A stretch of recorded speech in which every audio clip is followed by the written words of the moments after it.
welcome to the channel. Today I want to talk about a huge improvement I made to how I manage my power system for my astrophotography rig.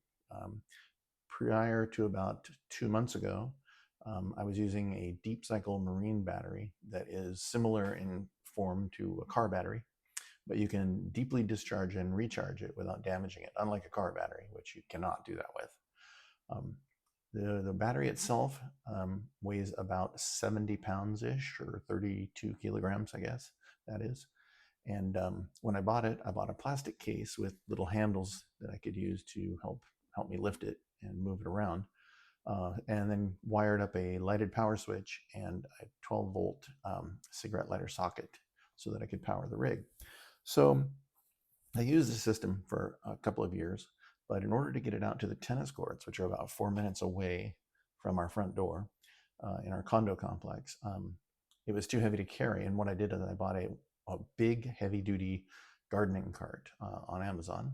And every time I wanted to use the astrophotography rig, I would put the cart outside the front door, lift the battery up, put the battery in the back of the thing, and then throw everything else in that I needed, like water bottles, blankets, electronic gear, etc. Wheel it out to the tennis courts, then take the tripod and the telescope out and set those up. And then I would unload the marine battery from the cart and put it underneath the tripod in the center. I did it this way for 2, 3, 4 years, I think. And one night last November, I realized I didn't have to take the battery out of the cart. So what I decided to do was leave it in the cart, plug the system in, and at the end of the night, I would just unplug it and bring it back in. So I did. About 4.5 hours into the imaging session, I was winding things up, getting things packed up, and I decided to take the battery and the cart and all of the miscellaneous stuff I had back into the condo with the idea that I would come back and get the tripod. So I grabbed the handle of the cart and gave it a hard tug and heard a huge crash right behind me. And I turned around to realize that I had forgotten to unplug the battery from the telescope. And when I tugged on it, I tipped the tripod over with the telescope on it. It destroyed everything on the rig, including the mount. It was completely destroyed. I carried everything back into the condo, put it in the living room in front of the tripod. And when my wife got up the next day and asked how the session went, I told her, well, the session was fine, but the ending was not optimal. So she convinced me that I should replace the entire rig. That's what happens when you marry well, I guess.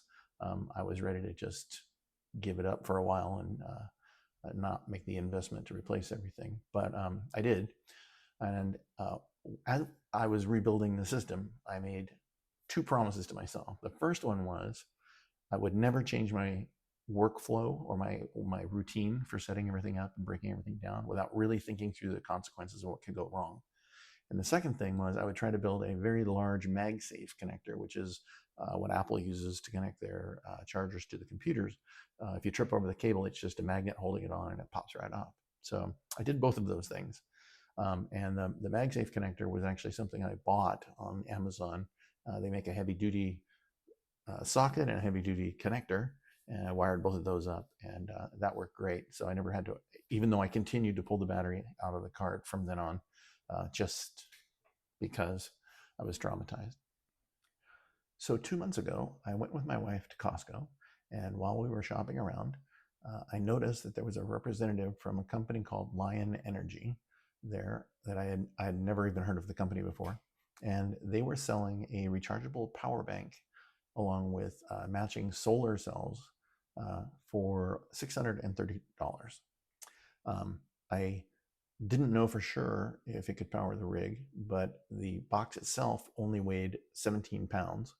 And I did a little bit of Googling while we were standing there. I talked to the representative, and as we were talking, I kind of came to the conclusion that based on what I was hearing and reading, I could probably power my entire rig for about 14 hours, which would be for me 2 sessions at about 7 hours a piece without recharging it. So it seemed like it could do the same job as a marine battery with a much lighter form factor. The box itself is about the same size as well, so it's about the size of a car battery. I'll show you that, and I'll also show you the front of the power bank when it's running, because one nice feature that it's got, it not only shows you how charged the power bank is itself, but as power is being drawn by my rig, it actually gives me an estimate of, if I were to keep drawing the same amount of power, how long it could run for, which is super nice. So I brought it home and hooked it up, just so you can get an idea of how much my rig draws. When I have everything connected, it's the AM5N mount, the ASI Air Plus, the ASI 2600 Duo, which is my main camera, the dew heater that's integrated into the main camera, the thermoelectric cooler on the main camera, which I usually run at 0 degrees Celsius, the dew heater on the main scope, which is a pretty big dew heater because I have the Fluorostar 120 and it has to go all the way around it. And then the dew heater on the small guide scope, which doesn't draw very much because I'm using the ZWO small guide scope. In addition to those things, the electronic filter wheel and the electronic focuser occasionally kick on through the session and draw a little bit of power. So I've had it now for about 2 months. I've used it several times, and I can tell you that the reduction in weight is a huge lifestyle change for me. I mean, I don't even need the cart to go out to the tennis courts anymore if I don't want to, although I usually do carry it just because it's a nice kind of mini desk to hold my iPad while I'm out there working. The power estimation on the device is very accurate from what I can tell. The first couple of times I used it, I actually timed how long my sessions were. The last one I did was 6 hours and 50 minutes from the time I took the first exposure until I shut the rig down. And the system told me it was at 51% discharge and could go for another 7 hours. So it was extremely accurate from what I can tell. And I also like the solar panels, although I don't use them to recharge it. We live in earthquake country, and I was here in 1989, and the power and water were out, and it was quite uncomfortable. And so I have a little bit of peace of mind knowing that I can use the power bank to run our phones or charge our phones and give us a little bit of light at night. So I do like that. So I'll show you what the power draw looks like, the power indicator looks like here. So you can see the Lion Energy device here. This is the LCD panel, which I've got it switched on. It's 100% charged. One nice thing about the system that I don't know if I mentioned earlier is that you can turn on the ports individually. So this will turn the AC sockets on. Here's the charging port itself where you charge the device. And here's my connector for my 12-volt socket. So I just have to turn that on. And now you'll start to see I don't have anything running. The telescope's off. So it's displaying 99 hours and 59 minutes because there's almost no draw on it at all, other than the LCD panel, I would assume.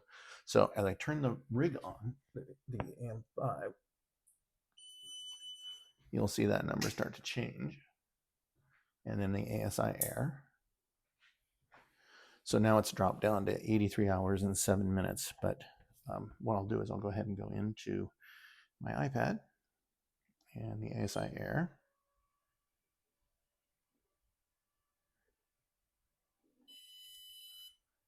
Hold on 1 second. Join the Wi-Fi on the telescope. Takes a minute for it to come up. ASI Air. Okay, and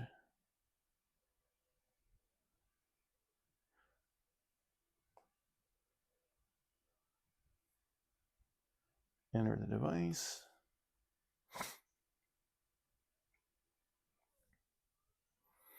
Okay, so now what I'll do is I will turn on the thermoelectric cooler on the main camera. It's currently set to 0 degrees now.